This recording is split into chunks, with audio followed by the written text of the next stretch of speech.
આટલી બધી શક્તિ છે? કારણ કે જ્યાં તપશ્ચર્યા છે ત્યાં ભલભલાના મસ્તક એ નમી જતા હોય છે. માટે તપનું આટલું બધું મહાત્મય છે. એટલે આ જે વિશ્વામિત્ર હતા એમણે વિચાર્યું કે મારે પણ તપ કરવું જોઈએ. એટલે આ જે વિશ્વામિત્ર રાજા હતા એ રાજપાટ છોડી અને પોતે એ જંગલની અંદર તપશ્ચર્યા કરવા માટે એ જાય છે. પોતે યજ્ઞ કરે છે અને ભગવાનનું નામ સ્મરણ ભજન સત્સંગ કરી અને તપ કરતા હોય છે. એવા વખતે એક વખતે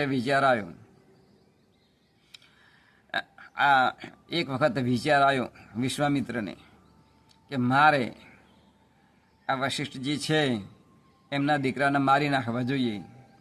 એટલે પોતે કુહાડી લઈને આવ્યા અને વિશ્વામિત્ર હતા એ વશિષ્ઠજીના દીકરાને મારી નાખ્યો.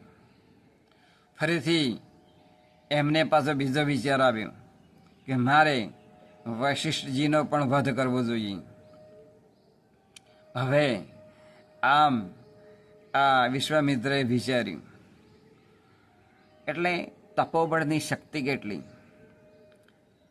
અઢળક ઘણી હોય.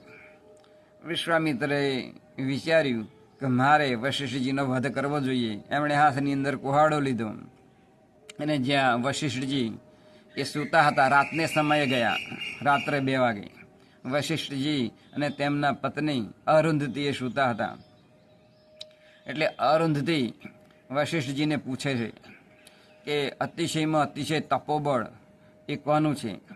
ત્યારે અરુંધતી એ જ્યારે જે ઋષિ છે વશિષ્ઠજી એમને પૂછે છે ત્યારે વશિષ્ઠજી કહે છે કે અતિશયમાં અતિશય તપોબળ તો વિશ્વામિત્રનું છે. આમ કહ્યું અને એમની ઝૂંપડીની બહાર આ જે વિશ્વામિત્ર એ કુહાડી લઈને આવ્યા હતા વશિષ્ઠજીને મારવા માટે, એ પોતે આવી વાત અંદર થતી એ સાંભળી ગયા વિશ્વામિત્ર બહાર. એટલે એમના હાથની અંદરથી કુહાડો નીચે પડી ગયો. અને પછી આ જે વિશ્વામિત્ર હતા એમણે વશિષ્ઠજીને જગાડ્યા, બહાર બોલાવ્યા અને બંને ભેટી પડે છે. અને પછી વિશ્વામિત્ર એ કહે છે કે મને વિચાર આવ્યો હતો તમને મારી નાખવા માટેનો, પરંતુ તમારા મુખથી સાંભળ્યું છે કે વિશ્વામિત્ર એ ખૂબ તપસ્વી છે, એટલે